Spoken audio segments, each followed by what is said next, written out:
Entrepreneur मैं बोल रहा हूँ, एंटरप्रेन्योर मैंने बोला इंसान होता है, राइट? कोई प्रोफेशन नहीं है, ये ध्यान रख लेना। तो ये मत सोच लेना कि मैं तुम्हारी बात नहीं कर रहा हूँ। Everybody and anybody is an entrepreneur. मैंने जैसे बोला, ये माइंडसेट होता है। तो कुछ भी तुम्हें करने के लिए बोला जाए या तुम करते हो ना, तो क्या करना है इससे ज्यादा इंपॉर्टेंट है ये क्यों करना है। अगर क्यों करने का रीजन नहीं पता, एक किताब है स्टार्ट विद व्हाई, तो जो इसने पढ़ा हो नहीं पढ़ा हो, तो जब तुम लोग को लगे जिंदगी में तो कभी ऑडियो सुन लेना उसका। मतलब ये मैं क्यों बोला ऑडियो सुन लेना, क्योंकि एक नहीं थे, एक बाबा जी थे, बच्चा चीनी बहुत खाता था, तो उसके पास गए तो बोला कि 10 दिन बाद लेके आना। 10 दिन बाद मम्मी लेके आई बच्चे को, तो बोला कि बेटे चीनी नहीं खाना चाहिए। बोला कि आप तो बोलना चाहिए था, आपको 10 दिन पहले बता सकते थे। ये बोला तब मैं चीनी खाता था।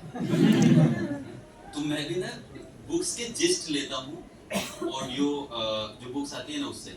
इसलिए मैंने बोला कि तुम जो पढ़ते हो, जो विविड रीडर्स हैं वो तो पढ़ लेंगे, लेकिन आप लोग ये किताबें ना थोड़ा सुन भी लोगे ना चलते फिरते, तो एक आइडिया आ जाता है आपको। तो मैं ये बताऊंगा कि क्या करना होता है बिजनेस मॉडल कैनवास बनाने में, उसके जो भी चीजें हैं उससे ज्यादा मैं बता दूंगा कि ये चीजें क्यों पूछी जाती है और क्यों बनाई जाती है। और क्यों जान जाओगे ना तो आप कन्विक्शन के साथ करोगे, और अगर क्या जान के कर रहे होगे तो वो होमवर्क ही होगा जो तुम करते हो रेगुलर। तो और मैं जितने भी हमारे फाउंडर्स काम करते हैं, मैं सबको बोलता हूँ कि मेरे से बहस तक करो, क्योंकि आपका कोई भी एडवाइजर या मेंटर जो भी सजेशन आपको देता है, plus your wisdom will give you result. अगर जैसा मैं बोल रहा हूँ वैसा आप कर रहे हो, जैसा सर बोल रहे हैं वैसा आप कर रहे हो, तो आप लीडर तो नहीं हो। आपके दिमाग में क्वेश्चन होना चाहिए कि मैं क्यों करूँ, ये करने से ऐसा नहीं हो जाएगा क्या, उसके आसपास कोई आइडिया आपके दिमाग में आना चाहिए, सर आप ऐसे बोल रहे हो वैसे। क्योंकि मैं हमेशा सारे फाउंडर्स को बोलता हूँ कि मैं भगवान थोड़ा ही हूँ, मुझे हर चीज सही नहीं, तुम मेरे से काउंटर करो। और ये चीज तय है, ये सर वगैरह भी एक्सेप्ट करेंगे कि जो अब की जनरेशन है, यानी जो 10 साल पहले मोबाइल फोन आता था और जो आज मोबाइल फोन आता था, डेफिनेटली फीचर का डिफरेंस है। उसी तरह इंसानों में भी हो गया है। तो आप लोग के दिमाग में क्विक आइडिया जाते हैं, बट प्रॉब्लम ये होगी कि डिस्ट्रैक्शन ज्यादा हो गए हैं, और इसमें तुम्हारी गलती नहीं है, हमारे भी हो जाता अगर इतने रिसोर्सेज तक होती। इस तरह से रील्स, इंस्टाग्राम, ये सारी चीजें तो हम ऐसे ही होते। तो इसमें किसी को ब्लेम नहीं कर रहा हूँ मैं, बट मैं कह रहा हूँ डिस्ट्रैक्शन होने की वजह से वो चीजें आइडिया आती है और आइडिया मर भी जाता है तुरंत। तो और इसमें किसी की कोई गलती नहीं है, उसी में थोड़ा कंट्रोल कर करके चीजें होती है, थोड़ा टाइम लग जाता है और सारी चीजें होती है, बट हो जाता है जिसको करने की इच्छा होती है। तो जो भी सजेशन दिया जाता है, आप उसमें कोशिश करें कि अपना दिमाग लगाएं कि सजेशन दिया गया तो उसके क्यों कहा जा रहा है। अब आप लोगों को बोला जाता है यूनिफॉर्म पहन के कॉलेज आओ, राइट? अब कई बच्चे, मतलब हम, मैं मेरी बात को, जब कॉलेज में थे कि यूनिफॉर्म को लेके परेशान होते थे कि यूनिफॉर्म क्यों पहनना है, क्योंकि आप भी होते होंगे कि यूनिफॉर्म क्यों पहनना है। कपड़े पहन के तो हम आ ही रहे हैं, सारी चीजें। यूनिफॉर्म पहनने का साइंटिफिक और लॉजिकल रीजन है, आप लोगों को पता है? पता है क्या? यस नो बोल दो। No sir. नहीं पता? ठीक है, तो मैं ना एक आपको बता देता हूँ एकदम लेमन रीजन। मतलब लेमन रीजन क्या बोलूँगा, एकदम और भी रीजन हो सकते हैं कई, बट कि कॉलेज का डिसिप्लिन रहे, ये सारी चीजें रहे। मैं एकदम छोटा सा एक गांव का सा जो एग्जांपल होता है ना वो बता देता हूँ क्यों करते हैं। जब स्कूल कॉलेज में स्कूल में बच्चे पढ़ते थे ना किसी छोटे शहर में या कहीं भी, तो उसमें क्या होता था, सेठों के बच्चे भी आते थे और गरीबों के बच्चे भी आते थे, राइट? अब सेठों के पास तो आभूषण, तरह तरह के कपड़े, और जो गरीब हो सकते तो हो सकता है उनके पास फटे चिटे कपड़े और सारी चीजें हों। अब वो जो एक ही साथ बैठेंगे ना, तो बड़े हो जाते हैं तब तो दिमाग उसी तरह काम करता है। बचपन में आप अफेक्टेड होते हो इससे, ब्रांड से, कपड़ों से, इससे उससे। तो आप जिस पर्पस के लिए स्कूल या कॉलेज आ रहे हो वो पर्पस सॉल्व नहीं हो पाता, दिमाग बच्चों का वही लगा रह जाता है कि मेरे पास भी ऐसा होता है, मेरे पास भी ऐसा होता है। तो सबसे पहले प्रॉब्लम ये सॉल्व की गई कि सब यूनिफॉर्म रहे, यानी कि यही यूनिफॉर्म पहनना है। अब क्या होगा, जो गरीब के बच्चा को वो भी मैनेज करके खरीद लेगा, अमीर का बच्चा को वो भी मैनेज करके खरीद लेगा, और सब यूनिफॉर्म दिखेंगे, तब एक जैसे होंगे, तब दोस्ती यारी होगी, तब पार्टनरशिप होगी। वरना वहां डिफरेंशियल क्रिएट अभी से चालू हो जाएंगे। आप समझिए लॉजिक, इसके लिए इजाद किया गया था यूनिफॉर्म। वरना पता चला कि एक दूसरी दुनिया का दिख रहा है, एक दूसरी दुनिया का दिख रहा है। तो ये तो लॉजिकल रीजन है इसका। तो कोई भी चीज जो आप देखते हो ना, जिससे आप क्वेश्चन करते हो, उसका रीजन होता है। कुछ भी उठा के देख लो कि सर ऐसा क्यों होता है, उसका हर चीज का लॉजिकल रीजन है। साउथ की तरफ सर करके नहीं सोना चाहिए, हमको बचपन तक लगता था कि ये ना अंधविश्वास है, बाद में साइंस पढ़ोगे तो पता चलेगा क्यों नहीं करना चाहिए, राइट? तो हर चीज का लॉजिकल रीजन है, लेकिन नहीं पता होता तब तक बहसबाजी चल रही होती है। तो इसीलिए information is very very important. तो एक होता है बिजनेस मॉडल कैनवस, राइट? तो वही जो मैं बोल रहा था कि जब आप बिल्डिंग बनती है, कुछ भी बनता है, तो जो मैप, वो नक्शा बनाते हैं ना, ब्लूप्रिंट जिसको बोलते हैं, तो ये किसी भी आइडिया का चाहे कितने भी बड़े स्टार्टअप होगा उसकी शुरुआत यही से होती है, ब्लूप्रिंट से। और वो ब्लूप्रिंट होता है बिजनेस मॉडल कैनवस। तो तुम लोग के दिमाग में कभी भी कोई आइडिया अब आएगा ना, जब तक आइडिया उस पे नहीं लेके आओगे ना तो बिजनेस मॉडल कैनवस पे, तब तक वो फितूर है। उस पे लेके आओगे तो आइडिया है, मार्केट में जब जाओगे तो वैलिडेशन है, जो मैं बोल रहा था अभी आप लोगों को टेस्टिंग वाला, और जब उस पे बेचना खरीदना शुरू कर दोगे तो वो एग्जीक्यूशन है। तो सबसे पहले फितूर को आइडिया में बदलते हैं। वैलिडेशन वाली बात तो मैंने आप लोगों को बताई दी है।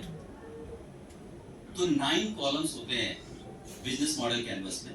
अभी मैं बता देता हूँ, जो 2 4 5 बच्चों की मैं बात कर रहा था, गूगल पे तुम लोग इमेज सर्च कर लेना बिजनेस मॉडल कैनवस, ये 9 कॉलम्स तुम्हारे सामने आ जाएंगे। और फिर जब भी आइडिया है ना तो उसी को भरने की कोशिश करना। और हम जैसे सर से मैम से किसी से मिलना हो आइडिया डिस्कस करने के लिए, तो मेक श्योर कि वो पेपर तुम्हारे दिमाग की सारी चीज उस पर लिखी हुई उस पर आ जाए, वरना तुम टाइम उनका भी खराब करोगे, खुद का भी खराब करोगे। तो कभी भी कोई आइडिया डिस्कस करना है तो सबसे पहले वो आइडिया जो तुम्हारे दिमाग में वो पेपर पे आ जाए, और पेपर पे आ गया तो फिर मैं लॉजिकली बात कर पाऊंगा या कोई भी बात कर पाएगा आपसे। तो पहली चीज होती है मार्केट सेगमेंट, राइट। उस कॉलम में पहली चीज होती है मार्केट सेगमेंट। यानी कुछ भी तुमने बनाने के लिए सोचा है तो सबसे पहले तुम्हें मेक श्योर करना पड़ेगा कि इसको खरीदने वाले लोग हैं कि नहीं मार्केट में। अगर खरीदने वाले लोग ही नहीं है या बहुत कम है, तुम और तुम्हारे परिवार के लोग ही हैं, तो इसका मतलब वो स्केलेबल आइडिया नहीं है। तो इसीलिए मार्केट का पता होना चाहिए। अगर हम स्टूडेंट्स के लिए बना रहे हैं कोई प्रोडक्ट, तो जयपुर में 70 यूनिवर्सिटी और कॉलेजेस हैं, मल्टीप्लाइड बाई अगर इतना नंबर ऑफ स्टूडेंट्स करते हैं ऑनलाइन लेवल, तो इतने बच्चे तो जयपुर में है। और पूरे इंडिया में देखें तो इतने स्टूडेंट्स हैं, उसका 10% भी अगर हम टारगेट करते हैं तो हमारा रेवेन्यू इतना हो जाता है। ये कैलकुलेशन होती है। तो सबसे पहले मार्केट की अंडरस्टैंडिंग होना बहुत जरूरी है, आइडेंटिफाई करना कि हम बच्चों के लिए बेच रहे हैं, बूढ़ों के लिए बेच रहे हैं, स्टूडेंट्स के लिए बेच रहे हैं, एलीट क्लास के लिए बेच रहे हैं, लोअर मिडिल क्लास के लिए बेच रहे हैं, किसी के लिए बेच सकते हो।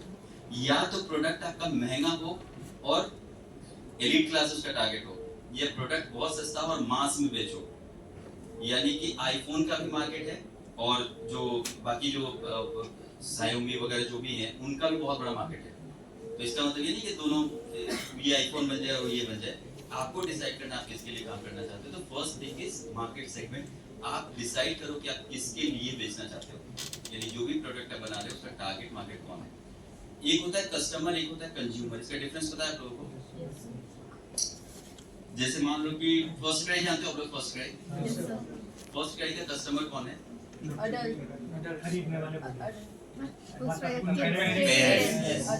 गए तो थे नीचे, फिर तूने संभाला। यस, तो customers are parents but consumers are kids.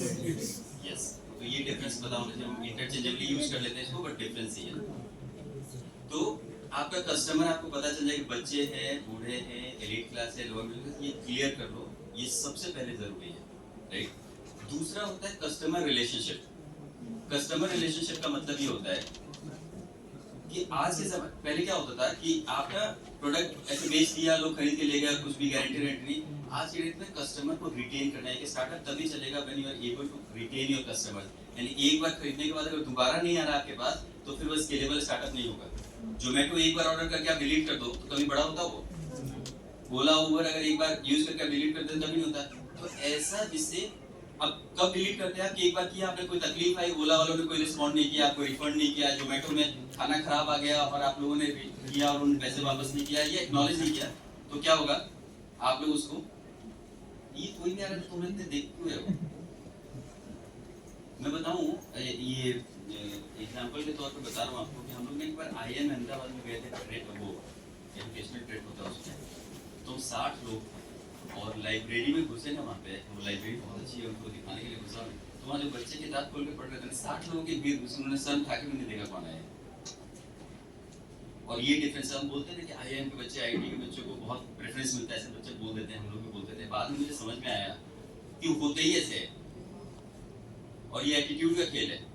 अभी देख रहा हूँ कोई स्टूडेंट तुम्हारा क्लासमेट भी आ रहा है, सारे ही देख रहे थे। मुझे कोई प्रॉब्लम नहीं उससे, वो तुम्हारे लिए कह रहा हूँ मैं कि कोई आए कोई फर्क ही नहीं पड़ता अगर तुम कहीं बैठे हो तो। ये ध्यान में रखो, तुम्हारे से काम होगा तो तुम्हारे पास आ जाएगा। ऐसा तो है नहीं कि तुम्हारे कोई काम का आदमी आ जाए तो तुम दौड़ के सारे भाग जाओगे, मुझे तो झेलोगे ही ना अगले 15-20 मिनट और। तो इसलिए ध्यान ही मत दो, बाद में इसे खत्म होने के बाद मिल लेना। क्योंकि कब मैं जब भी बच्चों से बात करता हूँ तो ये नहीं बोलता, मेरे एटीट्यूड से समझ में आ गया होगा, मैं कभी भी ये नहीं बोलता कि तुम ना लाइफ में मस्ती मत करो। डिफरेंस सिर्फ इतना है कब सीरियस होना है ये पता हो, और सीरियस भी नहीं सिंसियर। सीरियस लोग हॉस्पिटल में होते हैं, सिंसियर कब होना है। जैसे कॉलेज का ट्रिप हमारा जाता था, मैं हमेशा एग्जांपल देता हूँ बच्चों को, कॉलेज का ट्रिप जाता था किसी फैक्ट्री वैक्ट्री में विजिट कराने के लिए, तो रास्ते में अंताक्षरी खेलते थे हम, शोर गुल करते थे, तो मैं लीड करता था उसको, खूब चिल्लाना सब ये करना। जब हम फैक्ट्री में घुसते थे ना, तो मैं एक शब्द नहीं बोलता था अपने मुंह से, जो दिखा रहा है वो बता रहा है कैसे होता है, ऐसे होता है, ऐसे होता है, सारी चीजें। और 4-5 और भी दोस्त हम थे ऐसे, मेजोरिटी जो थी वो ऐसी थी जो वहां भी मस्ती कर रहे हैं, उनको मजा आ रहा है। ये प्रॉब्लम है। अगर मैं और जो लोग ये जब मस्ती करते हैं बस में, वहां पे सिंसियर होकर बैठ रहते हैं ना, उनको थप्पड़ मार के मन करता है कि मातम की तरह क्यों बैठा है यहाँ पे।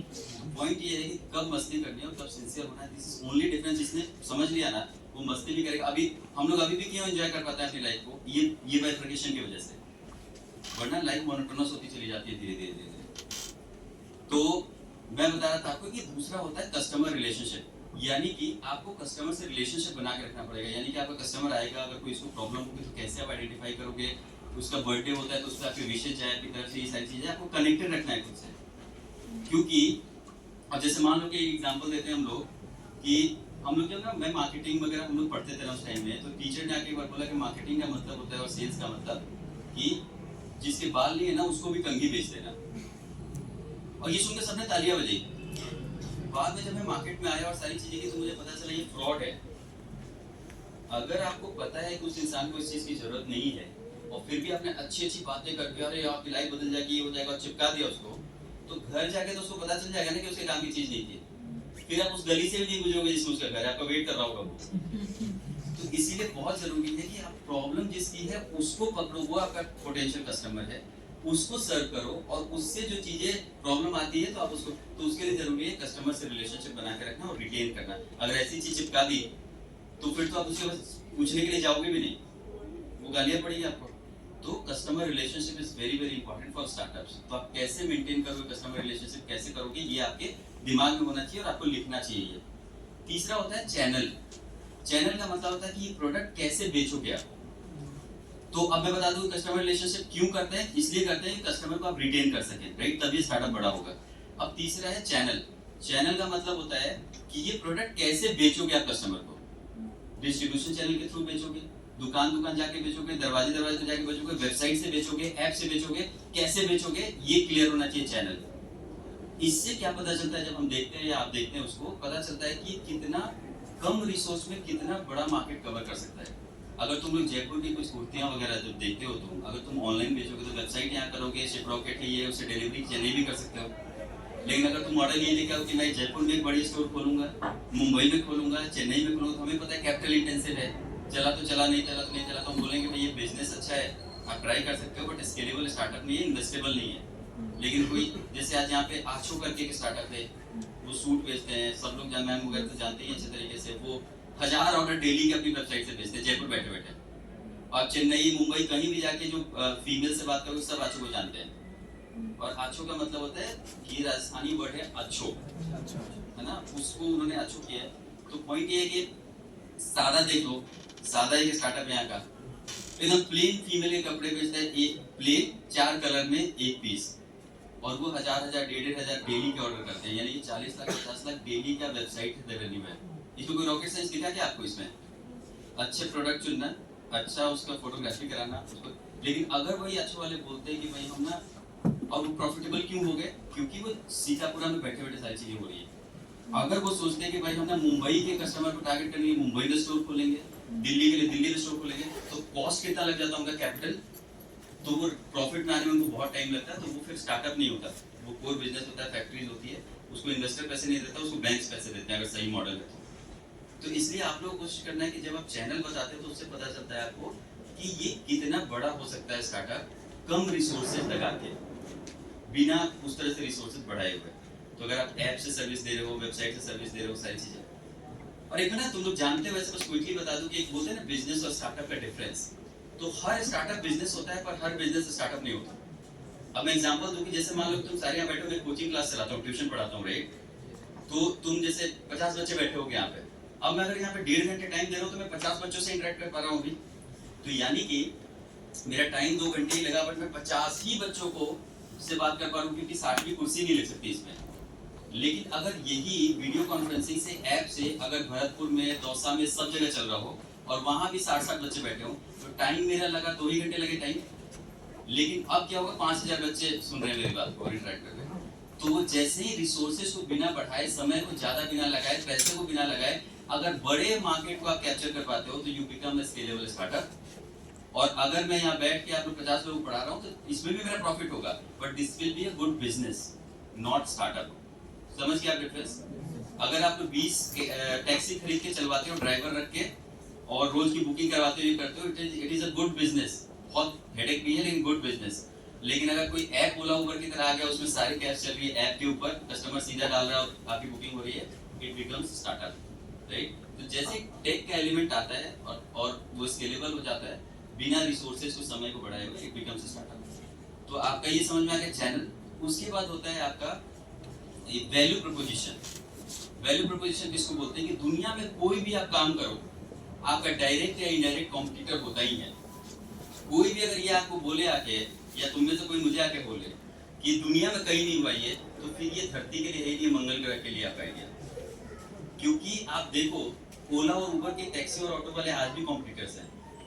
ओला उबर थोड़ा भी हिले डुले ना तो आप लोग हाथ दे के ऑटो पकड़ के चले जाते हो। और मुंबई में हम सब जब जाते हैं तो मुंबई में प्रेफर ही करते हैं ऑटो पे बैठना, क्योंकि ऑटो वाले इतने साढ़े के मतलब किसी गली से घुसा के निकालेंगे, जाम लगा हुआ है इधर घुसाया निकाल लिया, कैब वाले नहीं निकाल पाएंगे जो ओला उबर वाले हैं।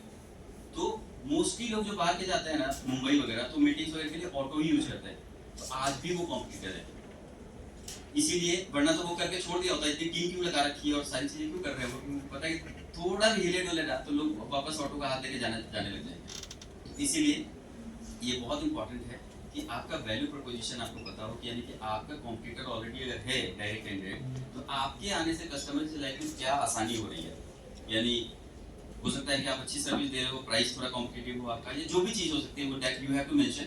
लेकिन आपको कोई ना कोई रीजन तो देना पड़ेगा कि उसको छोड़ के मैं आपके पास आऊँ। अगर वो रीजन आप नहीं दे रहे हो, जैसे ओला उबर के होने के बाद भी रैपिडो आया, कितना बड़ा हो गया, यूनिकॉर्न हो गया।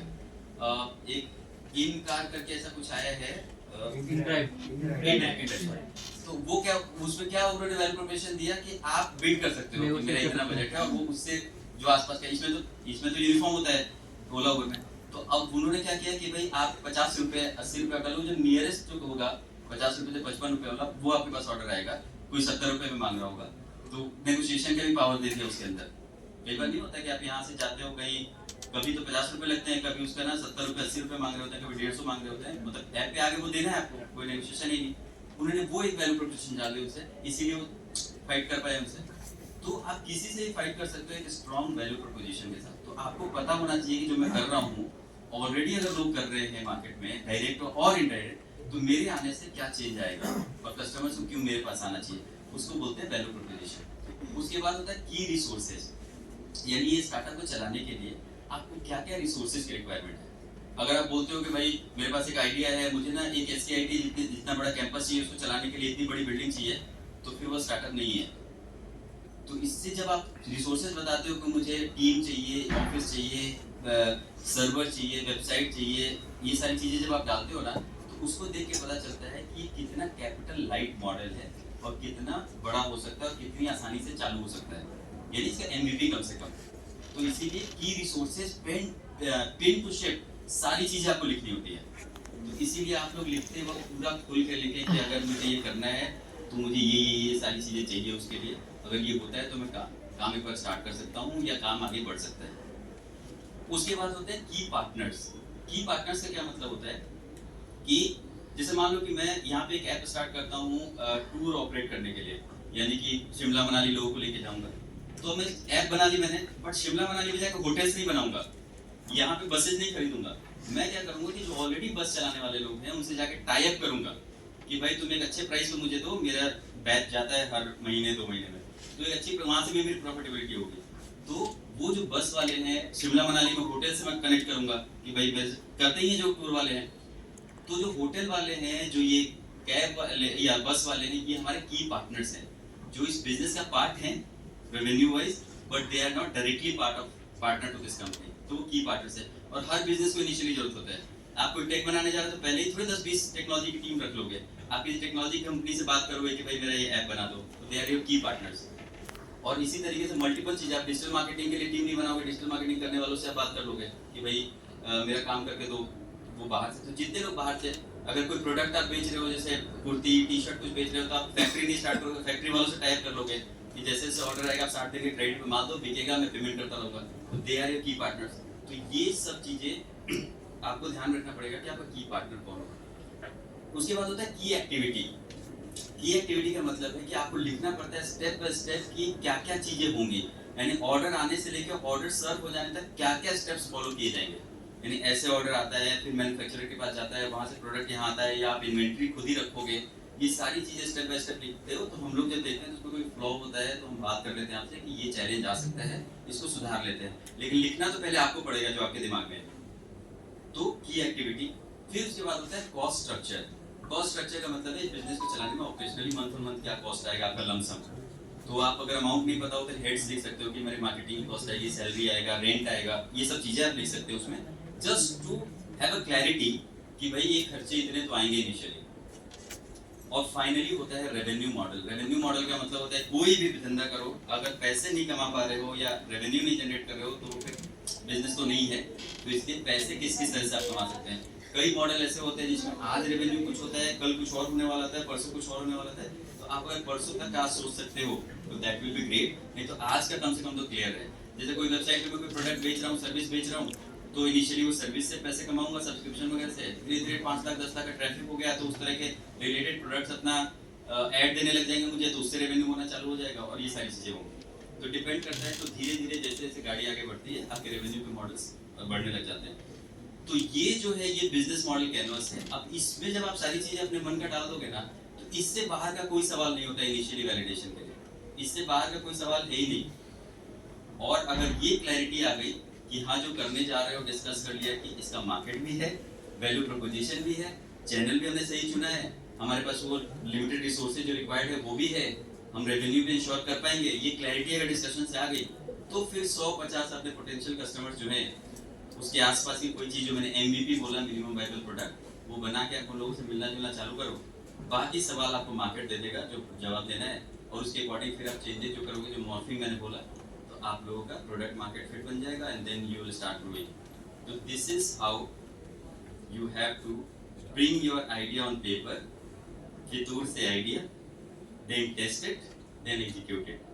तो ये पूरी कहानी है आइडिया जनरेशन और वैलिडेशन की। मुझे उम्मीद है कि आप लोगों को कम से कम समझ में तो आगे मैं क्या बोलना चाह रहा हूँ। वो जरूरी है, करना नहीं करना आप लोगों की हेडेक है।